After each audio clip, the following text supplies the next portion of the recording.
Imagine, you built your life on honesty, loyalty, and love. You've been married for over a decade. You work hard, stay faithful, and believe that your family is your safe space. But one ordinary morning, your entire world shatters, all because of a message on your wife's phone. That's exactly what happened to Michael Carter, a 36-year-old software engineer from Austin, Texas. Michael always believed trust was the foundation of his marriage with his wife, Emily. They had been together for 12 years, high school sweethearts, the picture-perfect couple. But one morning, while Emily was making breakfast, Michael casually glanced at her phone lying on the kitchen counter, and what he saw made his heart sink. An email popped up, the subject line, "Your recent paternity test results." Michael's mind raced. Why was Emily getting a paternity test email? Who took the test? Whose child were they talking about? Trembling, he opened the email, and what he read made his blood run cold. It claimed that Michael had fathered a child with another woman, a woman named Samantha Reed, living in New York. The email even had legal documents attached, child support papers, DNA results, everything. Emily's face turned pale when she saw him reading it, but instead of confronting him, she burst into tears and ran to their bedroom, locking the door behind her. Michael stood there, confused, betrayed, heartbroken, but also completely certain about one thing. He had never cheated on his wife. But then, how was his name on those documents? How was his DNA linked to another child? The betrayal, the confusion, the anger, it all spiraled out of control. His marriage was hanging by a thread. His reputation, his peace, his future, all were at risk. But what if the truth was far more sinister? What if Michael wasn't a cheater, but a victim of the darkest crime of the digital age, identity theft, and the real culprit was still out there? Stay with us, because this story will leave you speechless, and it proves that sometimes, even your own identity can be stolen. Before we dive deeper into this unbelievable story, make sure to subscribe to our channel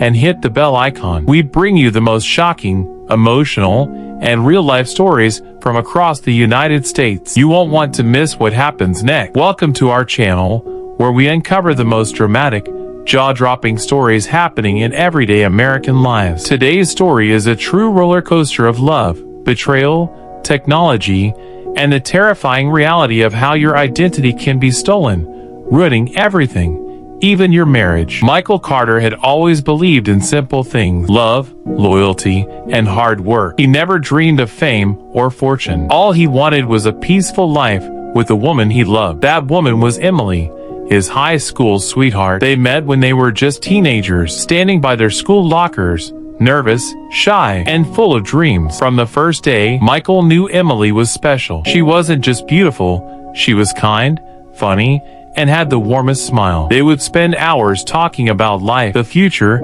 and silly teenage dreams. Even back then, they promised each other they'd stay together, no matter what. As the years passed, they kept that promise. After high school, they both worked hard to build their careers. Michael became a software engineer, working for a tech company in Austin, Texas. Emily worked as a school teacher, shaping young minds with patience and love. They were each other's biggest supporters. After 7 years of dating, Michael finally got down on one knee under the Texas sunset and asked Emily to marry him. Her eyes filled with tears of joy as she said, "Yes." That moment was one of the happiest of Michael's life. He truly believed they were unbreakable. Their wedding was small but full of love. Family, close friends, and laughter filled the air. Michael remembered watching Emily walk down the aisle, dressed in white, looking like his whole world. As they exchanged vows, there wasn't a single doubt in his heart. She was the love of his life. Life wasn't perfect, but they faced everything together. The struggles of work, the stress of bills, the late-night talks when things felt overwhelming. They went through it all,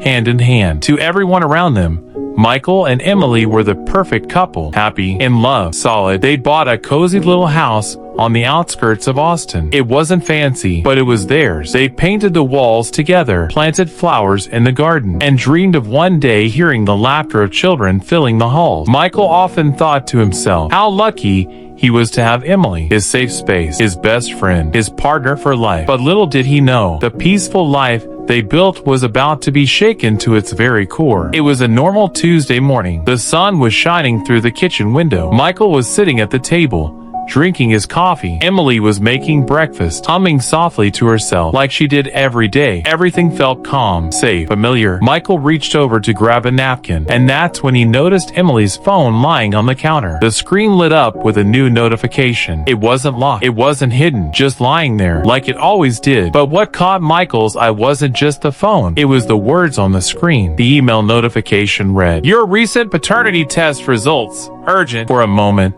Michael froze. His mind couldn't make sense of it. A paternity test? Why would Emily get a paternity test? They didn't have kids yet.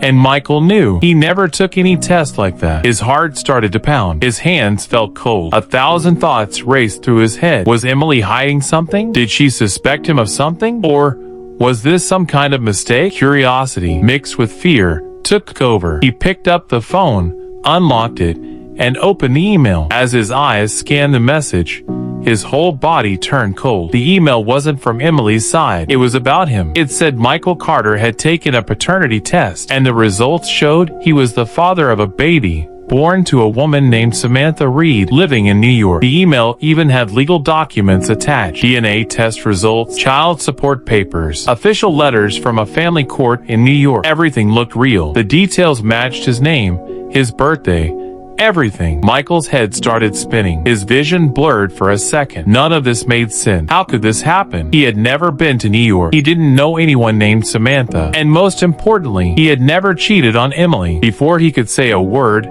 Emily turned around and saw him holding her phone, staring at the email. Her face went pale. Her eyes filled with tears. For a moment, they just looked at each other, both shocked, both broken. And then, without saying a word, Emily ran to the bedroom, slammed the door, and locked it. Michael stood there, alone, confused, betrayed, and drowning in questions that had no answers. The moment Emily saw Michael holding her phone, her heart sank. She had been trying so hard to hide her pain, to stay calm, to pretend everything was okay. But now, it was all out in the open. Tears filled her eyes as her gaze locked with Michael's. Her hands started shaking. Her legs felt weak. It was like the ground beneath her feet had disappeared. For days, Emily had been living with a heavy heart. The email about the paternity test had arrived a week ago. At first, she thought it was a scam, some cruel joke. But when she opened the documents and saw Michael's full name, his birthday, and even his address, her world shattered. She couldn't believe it. Michael, the man she loved, her best friend, her husband? How could he do this? How could he betray her? She kept it all inside, trying to make sense of it on her own. She told herself there had to be a mistake. But deep down, doubt started to grow like a dark cloud, filling her mind with painful questions. And now, standing in the kitchen, seeing the same email in Michael's hands, her fear exploded. The walls of trust they had built over 12 years came crashing down. She couldn't face him. She couldn't bear to hear excuses, or lies, or even the truth. Her heart was breaking into pieces, and the pain was too much to handle. Without saying a word, Emily turned and ran to their bedroom. Her vision was blurry from tears. Her chest felt tight. She could barely breathe. She locked the bedroom door and collapsed onto the bed, sobbing uncontrollably. Her mind kept replaying their memories, their wedding day, their late-night talks, the promises they made to each other. Why would he do this to me? She whispered to herself between the sobs. The room felt cold. The bed that once felt safe now felt empty. Inside, she wanted to believe him. She wanted to believe that Michael was still the man she loved. But the documents, the DNA test, the legal letters, they all pointed to one thing: betrayal. Emily lay there, heartbroken, confused, angry, and drowning in doubt. Michael stood frozen in the kitchen, the phone still at his hand. His heart was racing so fast, he could feel it pounding in his ears. But more than fear, more than anger, what filled his chest was pure confusion. He looked at the email again, reading every line carefully. The documents, the DNA results, the legal letters, all of it screamed that he was guilty, that he had fathered a child with another woman, that he had betrayed his wife. But deep inside, Michael knew he hadn't done anything wrong. His mind refused to accept what his eyes were reading. He had never even met a woman named Samantha Reed. He had never been to New York. He had never, not even for a moment, been unfaithful to Emily. The thought of cheating on her, of breaking her trust, made him feel sick. He loved her. For 12 years, she had been his everything, his partner, his best friend, his safe space. And now, in a matter of seconds, their whole life was falling apart. Michael's hands trembled as he placed the phone back on the counter. He wanted to run to Emily, to hold her, to explain, but how could he? The documents, the DNA results, they were all real. They had his name, his details, but he also knew, deep down, there had to be a mistake, some mix-up, some fraud. There was no other explanation. Michael's mind raced with possibilities. Was it identity theft? A cruel prank? Some legal error? He didn't know, but he was certain about one thing: he was innocent. And yet, the look in Emily's eyes, the pain, the doubt, that's what hurt him the most. Not the documents, not the email, but the fear that his wife, the woman he loved, might believe he betrayed her. Michael ran his fingers through his hair, pacing the kitchen, his thoughts spinning like a storm. "No, I didn't do this," he whispered to himself, his voice shaking with frustration. "I didn't cheat. I would never cheat." But as much as he believed in his innocence, the world around him, his wife, the documents, they all seemed to say otherwise. The hardest part was, he had no idea how to prove the truth. Michael's head was spinning. His hands were shaking as he sat down at the kitchen table. The documents from the email were still open on Emily's phone. He couldn't stop himself. He kept reading them again and again, hoping they would suddenly make sense, but they didn't. The first thing that hit him was the DNA test result. It looked so official. His full name, Michael Carter, printed clearly at the top. His date of birth, his address. It was all correct. All his. And below that, the result, probability of paternity, 99.9%. Those numbers, they made his stomach twist into knots. It was impossible. It couldn't be true. He never took a DNA test. He never even met this woman, Samantha Reed, or her child. But the documents didn't stop there. There were court papers attached, legal notices from a family court in New York, child support claims, a demand for back payments, even a scheduled court hearing date. It all looked real. The stamps, the signatures, the case numbers, nothing looked fake or photoshopped. It was terrifying how official everything appeared. Michael's hands gripped the edges of the table as panic filled his chest. He had always believed paperwork didn't lie, but this time, it felt like the papers were telling a story that wasn't his. "How is this possible?" Michael whispered to himself. His voice cracked. His throat was dry. His heart was racing so fast it felt like it might burst. Every detail on those documents pointed to him, but Michael knew, with every fiber of his being, that he wasn't guilty. He wasn't a cheater. He wasn't a father to some stranger's child. Still, the weight of the papers, the numbers, the legal words, they made him feel trapped. It was like fighting a battle where the truth didn't matter. Only the evidence on paper did. And right now, all the evidence said he was a liar. Michael's eyes filled with tears of frustration. His whole life, his marriage, his future, his name, was being destroyed by these documents, and he had no idea how to stop it. But deep inside, a fire started to burn. If someone was trying to frame him, if someone had stolen his identity, Michael promised himself he would find the truth, no matter what it took. The more Michael looked at the documents, the more lost he felt. His heart was heavy, his head was spinning. But one thing was clear: he couldn't fight this battle alone. Emily was still locked in the bedroom, crying. The house, once filled with love and laughter, now felt cold, silent, broken. Michael knew he needed help. Not just any help. He needed someone who could find the truth.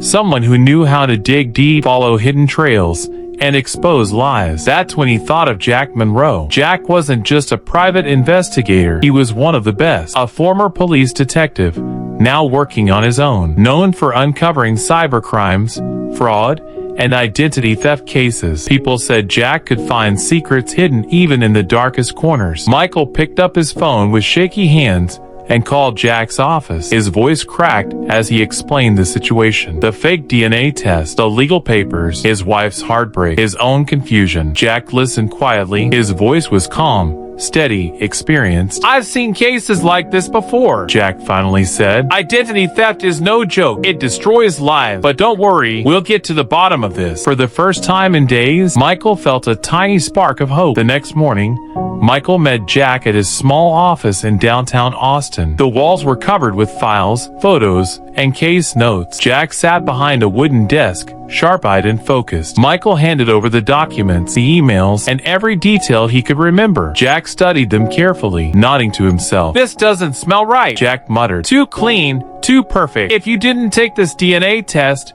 someone else did, using your name, your details." Michael's stomach twisted. The thought of someone stealing his identity, pretending to be him, messing with his life, made his blood boil. Jack promised to run background checks, dig into the court records, trace the emails, and follow every digital footprint. Michael left the office that day with mixed feelings, fear, anger, but also determination. For the first time since the nightmare began, he wasn't completely alone. He had someone in his corner now, and no matter how dark the truth was, Michael was ready to face it. Days turned into weeks as Michael waited for answers. Every morning felt heavier than the last. His house no longer felt like home. The silence between him and Emily grew thicker. She barely looked at him. The doubt in her eyes was killing him slowly. But deep inside, Michael still held on to one thing: hope. Hope that Jack Monroe, the private investigator, would find the truth. Finally, one rainy evening, Michael's phone rang. It was Jack. "I need you to come to my office now." Jack's voice was serious, sharp, filled with urgency. Michael's heart skipped a beat. He grabbed his coat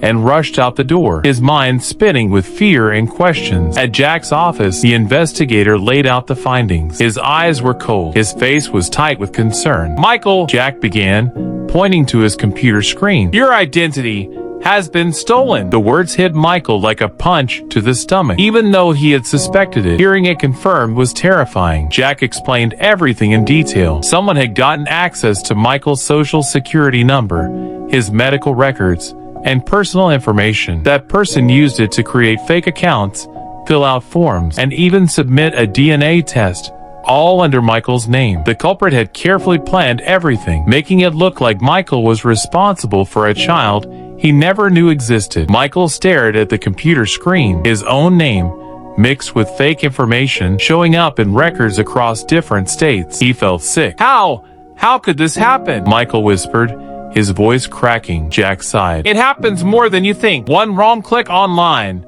one stolen document, and your life can be turned upside down." Michael's hands curled into fists. His blood boiled with anger. The fear, the confusion, the heartbreak, it all started making sense now. Michael wasn't a cheater. He was a victim. Someone had stolen his identity, framed him, and almost destroyed his marriage. But there was one small relief. Jack had traced where the stolen information led. The trail pointed to a name, a man with a criminal past, the one behind the nightmare. Michael's eyes burned with rage and determination. It wasn't over. It was just the beginning. Michael sat quietly as Jack pulled out a file from his desk. The room felt heavy. Every second felt like an hour. Michael's heart was pounding in his chest. His palms were sweaty. He didn't know what to expect, but he knew this moment could change everything. Jack placed the file on the table and looked straight at Michael. "We found him," Jack said, his voice calm but sharp. "The man who stole your identity." Michael leaned forward, holding his breath. Jack opened the file. Inside was a photo of a man. Dark hair, rough face, cold eyes. His name was printed clearly under the picture, Victor Lane. Michael's eyes narrowed. He didn't recognize the man, but something about Victor's face sent a chill down his spine. Jack explained. "Victor Lane, 39 years old, ex-convict, known for fraud, scams, and identity theft. He's been in and out of jail for years." Michael's stomach twisted. The anger inside him burned like fire. Victor had found Michael's personal information, maybe from a stolen document, maybe from a hacked system, and used it to create fake records. He submitted a DNA test under Michael's name, made it look like Michael fathered a child, and quietly stepped away, leaving Michael to deal with the mess. "But why would he do this?" Michael asked, confused but furious. Jack sighed, pointing at more documents. "Turns out, Victor was supposed to pay child support for his own child, but instead of paying, he used your identity to shift the blame." Michael's jaw clenched. His entire life had been turned upside down because of this criminal. His wife's trust was broken. His reputation was stained. All because a stranger wanted to escape his own responsibilities. Jack stood up. "We've informed the police. They're building the case. It's only a matter of time before Victor Lane is arrested." Michael nodded slowly, the shock settling in. His anger was strong, but so was his determination. For weeks, Michael had lived with shame, doubt, and heartbreak. But now, the truth was finally out. Victor Lane's face, his name, his lies would all be exposed. And Michael? He would fight to clear his name, no matter what. The day of the court hearing finally arrived. Michael stood outside the courtroom, his heart pounding in his chest. The air felt heavy. His hands were cold, but his mind was sharp. This was the moment he had been waiting for. The moment to prove the truth. Emily stood beside him, silent, her face pale with nerves. She still carried pain in her eyes, but also a small spark of hope. The last few weeks had been painful for both of them, but now it was time to face the truth together. Michael looked around the room as they walked in. The judge sat at the front, lawyers whispered to each other, and reporters clicked their cameras. But Michael's eyes stopped on one person, Victor Lane, the man who had stolen his identity, the man who had turned his life into a nightmare, sat at the defendant's table, looking smug and careless. His face showed no guilt, only arrogance. Michael's fists tightened. He took a deep breath, reminding himself to stay calm. The truth was on his side now. The courtroom fell silent as the judge called the hearing to order. Michael's lawyer stood up, presenting the evidence, the stolen documents, the fake DNA test, the paper trail that led straight to Victor Lane. Then came the new DNA result. This time, everything was done properly. With Michael present, the results clearly showed Michael was not the father of Samantha Reed's child. The previous test had been a fraud. The judge's face grew stern as the truth unfolded. Victor's lawyer tried to defend him, but the evidence was undeniable. The stolen identity, the forged documents, the lies, all of it pointed to Victor. Emily watched from the front row, her eyes shining with tears. For weeks, she had doubted Michael. She had questioned their love. But now, the truth washed over her like a wave of relief. Finally, Victor was asked to stand. His face, once arrogant, now showed cracks of fear. The judge's voice was firm, powerful. Victor Lane, you are guilty of identity theft, fraud, and causing emotional harm to innocent parties. You will be held accountable for your crime. Michael closed his eyes for a moment, the weight finally lifting off his chest. His name, his reputation, his life finally cleared. As Victor was led away in handcuffs, Michael reached for Emily's hand. Their eyes met, filled with pain, but also with a chance for healing. It wasn't the end, but it was finally a new beginning. The courtroom was quiet. You could hear every little sound, the rustling of papers, the tapping of shoes, even the soft breathing of the people sitting in the audience. Michael sat there, his heart beating so loud, it felt like the whole room could hear it. This was the moment he had been waiting for, the moment to prove his innocence, the moment to finally clear his name. Emily was sitting behind him. Her hands were tightly folded in her lap, her face pale, her eyes full of worry. The last few weeks had broken her in ways she never imagined, but deep down, she hoped that today, the truth would finally come out. At the front of the courtroom stood the judge. His face was strict, his eyes sharp, watching everyone carefully. Next to him, the lawyers were ready. On one side, Michael's lawyer stood strong, holding all the evidence. On the other side sat Victor Lane, the man who had stolen Michael's identity. Michael looked at Victor, his heart filled with anger. The man sat there with a blank face. No guilt, no regret, as if ruining someone's life was nothing to him. The judge called the case. Everyone stood up as the hearing began. Michael's lawyer spoke first. He explained how Victor Lane had stolen Michael's personal information, his name, his address, his social security number. He showed the fake documents, the DNA test reports that were all filled out using Michael's identity. Then came the moment everyone was waiting for, the real DNA test results. This time, the test was done in front of legal officials. There was no chance of lies, no tricks, no fraud. The judge read the report slowly, carefully, and then spoke the words that made Michael's eyes fill with tears. Michael Carter, you are not the father. The previous test was fake, manipulated through stolen identity. The courtroom was silent for a second, and then whispers filled the room. Michael felt his chest lighten for the first time in weeks. His body shook with relief. He turned his head slightly and saw Emily. Her eyes were wide, tears running down her cheeks. But this time, they weren't tears of pain, they were tears of relief. The judge turned to Victor Lane. His voice was cold, his words firm. Victor Lane, you are guilty of identity theft, fraud, and emotional harm. You will be punished according to the law. As the officers placed handcuffs on Victor's wrists, Michael took a deep breath. His name was cleared. His truth was proven. But the scars, the pain, the broken trust, they still remained. Yet in that moment, as Emily reached out and gently held his hand, Michael knew they had a chance to rebuild. After the courtroom battle was over, life didn't magically return to normal for Michael and Emily. The truth had been proven. Victor Lane was in jail. The fake documents were exposed. But inside their hearts, there was still pain. The weeks of doubt, the sleepless nights, the hurtful silence, they had left deep scars on both of them. Emily couldn't forget the feeling of betrayal she once believed in. Even though now she knew Michael was innocent, the memories of those painful days didn't just disappear. Michael understood. He didn't blame her. How could he? Her heart had been broken by lies that weren't even his fault. But now, all he wanted was to bring back the love, the trust, the peace they once had. They decided to take it slow. Counseling sessions became part of their routine. Sitting in front of a therapist, they spoke openly about their fears, their anger, their heartbreak. It wasn't easy. Sometimes they cried, sometimes they argued, but most importantly, they listened. Michael promised Emily he would be patient, that he understood how hard it was for her to trust again. And Emily promised that she wanted to heal, that she didn't want to lose him. They started doing small things together again, cooking dinner, watching movies, going for quiet evening walks. It wasn't perfect, but it was a start. Slowly, the walls between them began to break down. The distance that once filled the house was replaced by soft conversation, gentle touches, and small smiles. There were still hard days, but they didn't give up. They reminded themselves of their journey. High school sweethearts, years of love, the dreams they built together. They remembered that their story wasn't written by a criminal. It was written by them. Months later,